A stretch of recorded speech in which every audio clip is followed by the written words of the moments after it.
itu disebut masyhur. Kalau perawinya di bawah 3 tapi lebih dari 1, kurang lebih 2, setiap generasi ada yang 2, itu disebut aziz. Tapi kalau di perawinya ada 1 generasi cuma 1 perawi saja, itu disebut gharib. Nah, contoh hadis sahih ahad tapi gharib.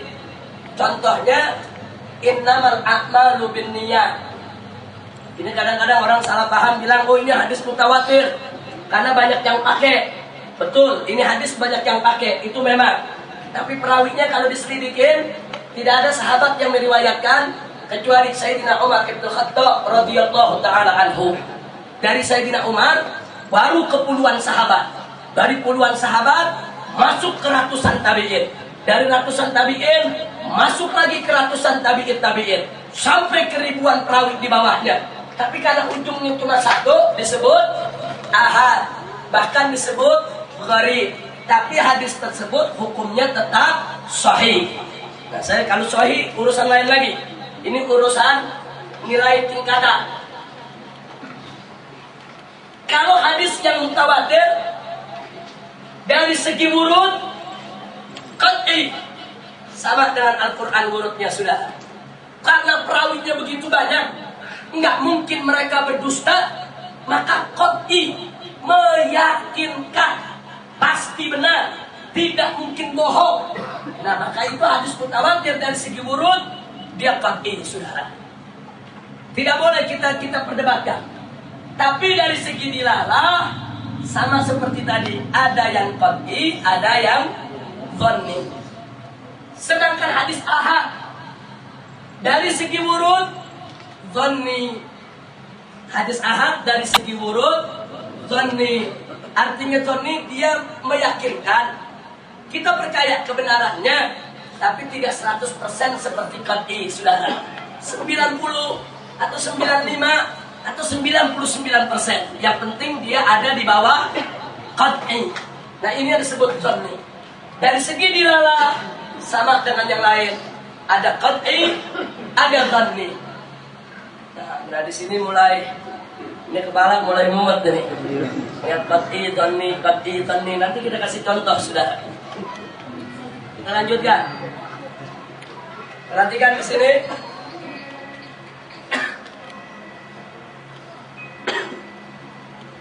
Jadi saya mau kasih contoh soal qat'i dan dhanni. Kalau ada ayat Al-Quran atau hadis Nabi yang ulama sepakat dalam tafsirnya, maka itu disebut qat'i. Contoh, Allah berfirman, wa aqimus shalah, dirikanlah sholat. Semua ulama sepakat tafsir ayat ini wajib kita mendirikan sholat. Berarti dalil kewajiban sholat adalah qat'i, karena dia tidak menerima tafsir lain. Tapi ada ayat Al-Quran yang multi tafsir. Contoh, disebutkan wal mutallaqat yatarabasna bi anfusihinna thalathata quru. Perempuan-perempuan yang diceraikan maka wajib menunggu masa iddahnya 3 kali quru. Nah, quru ini dalam bahasa Arab artinya 2. Yang pertama artinya tuhrun, suci. Yang kedua artinya haid. Yang mana yang dimaksud oleh ayat? Nah, di sini ulama berbeda. Sebagian ulama mengatakan yang dimaksud 3 kali quru, 3 kali suci. Ini pendapat Imam Syafi'i. Tapi ada juga ulama berpendapat yang dimaksud 3 kali quru, 3 kali haid. Ini pendapat Imam Abu Hanifah. Nah, berarti di sini tafsirnya 1 atau lebih? Lebih. Itu disebut dhanni. Pendapat Imam Syafi'i benar, tapi yahtamilul khata', ada mengandung kemungkinan salah. Pendapat Imam Abu Hanifah benar, yahtamilul khata', tapi juga mengandung kemungkinan salah. Karena itu tadi disebut dhanni. Ini disebut tidak qat'i. Kalau qat'i, satu tafsiran. Udah nggak ada ijtihad yang lain. Tapi kalau dhanni, ini menjadi tempat ulama berijtihad yang hasilnya bisa berbeda-beda. Atau contoh lagi, diantaranya membatalkan wudu. Dalam Al-Quran dikatakan, aulamastumun nisa, atau kamu menyentuh perempuan. Nah, Imam Abu Hanifah mengartikan menyentuh di sini sentuhan biasa antara kulit. Imam Syafi'i mengartikan lamsu di sini sentuhan biasa, pertemuan kulit dengan kulit. Sedangkan Imam Abu Hanifah mengartikan lamsun di situ bukan sentuhan biasa, tapi sentuhan khusus. Yang dimaksud adalah jima, hubungan intim. Jadi kalau sentuh kulit sama kulit bagi Abu Hanifah nggak batal. Kalau hubungan intim baru batal. Nah ternyata dalam bahasa Arab memang lamsun itu artinya bisa sentuhan biasa, bisa sentuhan khusus, bisa arti hakiki, bisa arti majazi. Karena ada dua kemungkinan, multi tafsir, maka dia tidak disebut qat'i, tapi disebut dhanni. Contoh hadis. Contoh hadis, kalau kita mau lihat yang dhanni. Saudara, ada satu hadis menceritakan waktu Nabi sedang tidur, waktu Sayyidatina Aisyah radhiyallahu taala anha, hababa Aisyah sedang tidur, tengah malam Nabi sholat.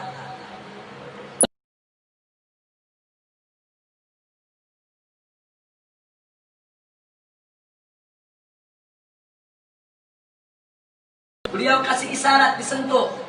Kemudian kaki itu ditarik, jadi Nabi bisa sujud. Nah ini hadisnya ada dalam kitab Sahih.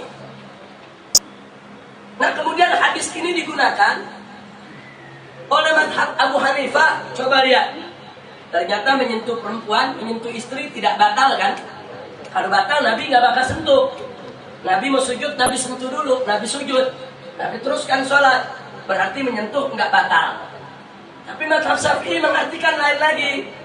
Dalam mazhab Syafi'i begitu mempelajari itu hadis, di situ disebutkan Siti Aisyah lagi tidur, tapi tidak ada keterangan tidurnya di musim panas atau di musim dingin.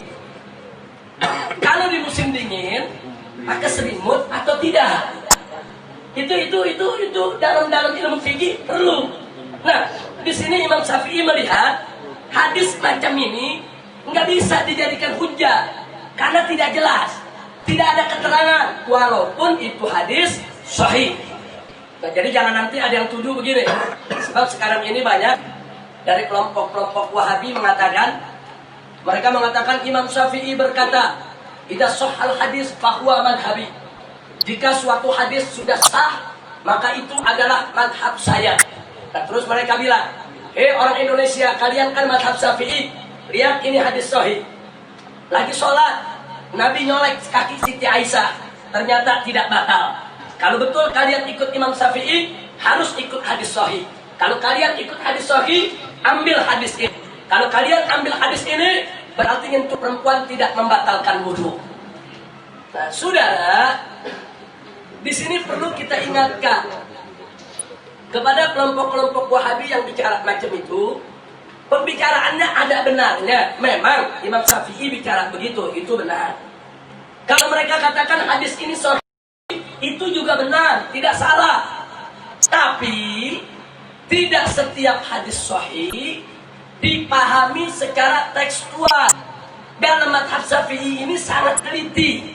Suatu hadis yang keterangannya jelas, teliti, cermat, baru boleh dipakai buat dalil. Tapi kalau tidak jelas, orang tidur dicoleknya gimana? Pakai selimut apa enggak? Kecuali kalau dalam hadis disebutkan suatu ketika di musim panas, Siti Aisyah sedang tidur tanpa selimut. Kemudian Nabi SAW sholat, begitu sujud menyentuh kaki daripada Siti Aisyah. Itu baru bisa diambil sebagai dalil qat'i. Satu tafsiran, tidak bisa ditafsirkan lain. Tapi sekarang saya tanya, ada kemungkinan nggak kalau kejadiannya musim dingin? Ada kemungkinan nggak